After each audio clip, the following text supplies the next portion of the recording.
Welcome back to another episode of 666 Seconds of Murder.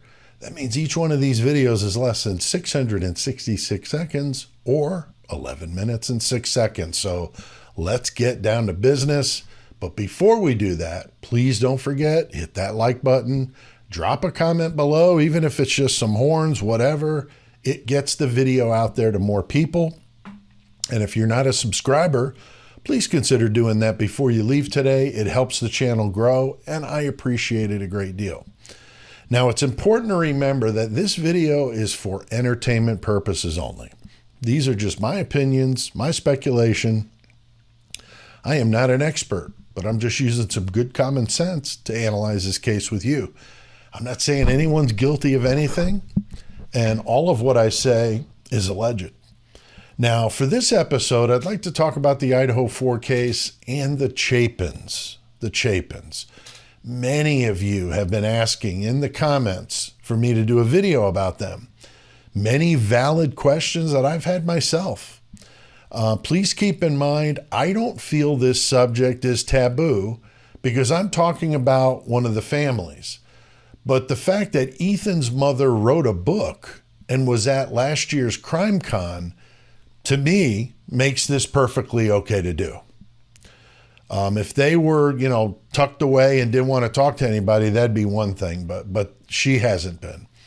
So as most of you know, Ethan was a triplet with his brother Hunter and his sister Maisie.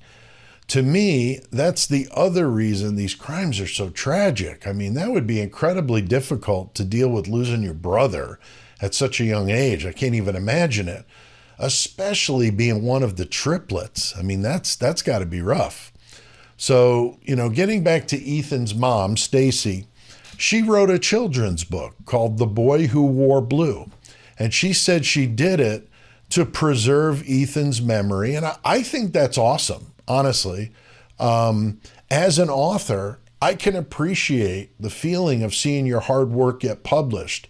A lot of writers use writing to release like negative energy or just stress or tension.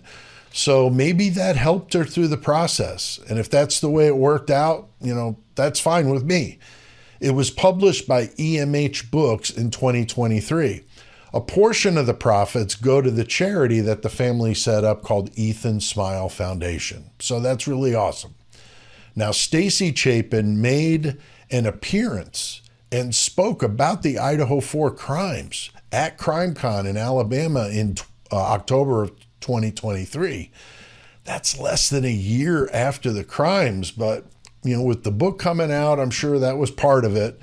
And again, people handle grief differently, so if that's what she needs to do to help her through difficult times, like losing a child, then so be it.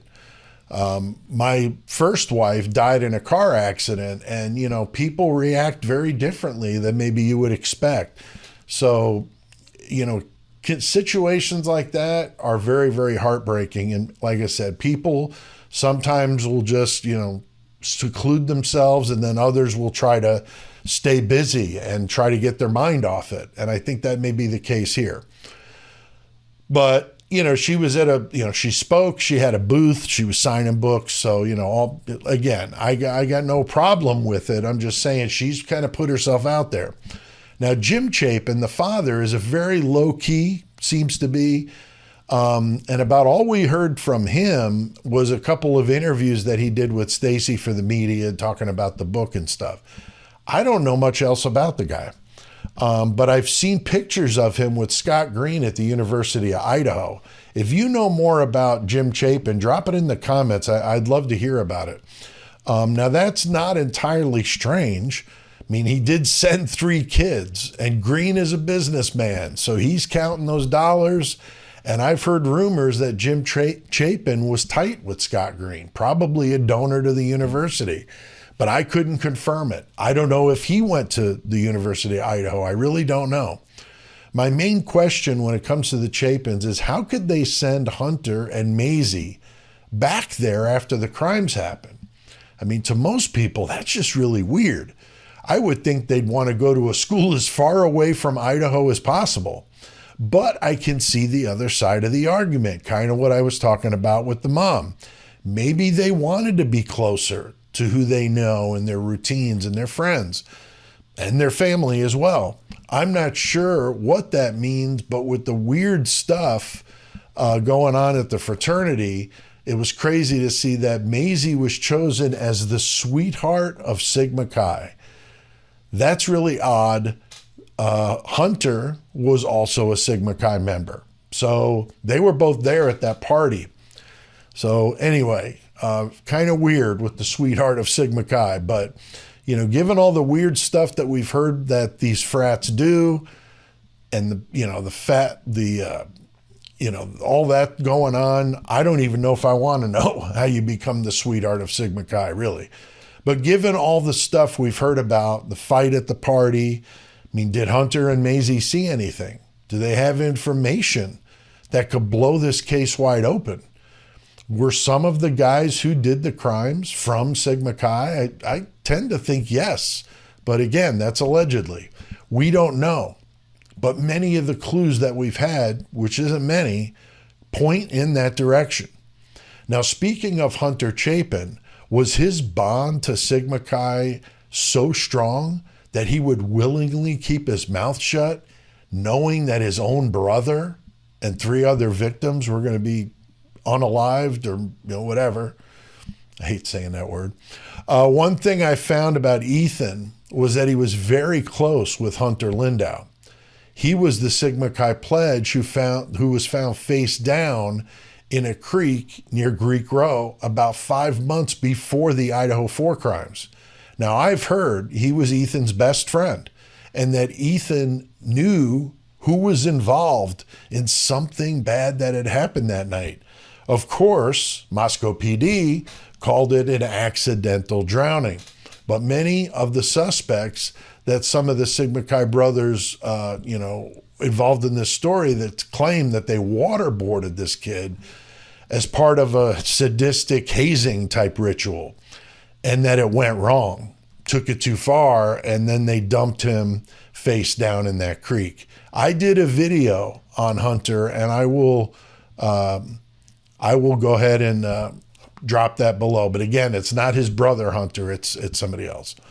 Now, there's like 3 Hunters because there's Hunter Johnson as well. But one weird thing about the Chapins was that they set up this scholarship in Ethan's name and then gave it to Hunter for the first recipient of it. It just seems a little weird, somewhat of a conflict of interest there. And again, I think it's great that they set up a scholarship in Ethan's name, but giving it to Hunter just seems odd to me. Now, if Jim Chapin was friends with Scott Green, then it's also possible that he did as a favor to his friend to keep sending his checks to the University of Idaho for his 2 kids. And the optics of the Chapins returning to the U of I campus are definitely good to the university. If they decided to go somewhere else, the media would cover it, and it might appear, that they don't feel safe in Moscow or whatever. Who knows, right? But that's just some speculation on my part. Comment below, let me know what you guys think about this one. And again, if anybody knows more about Jim Chapin, I'd love to hear from you. I will not be doing a live today. Memorial Day weekend, got some plans with the family, but I will be back on track Sunday, June 2nd, next Sunday, and it's going to be me and my buddy A.R. Hayes doing that one together. So that's going to be cool, 4 p.m. to 6 p.m. Central, and we'll be talking some Idaho 4 with you guys. So we're gonna enjoy that. So Sunday, June 2nd. Thanks to all my friends in the Horntie Club. You guys are awesome. I really appreciate that support very much. And I appreciate all of you guys that watch these videos, like, comment, subscribe. I appreciate it very much. So thank you, and have a good and happy, safe Memorial Day weekend. We'll see you next time.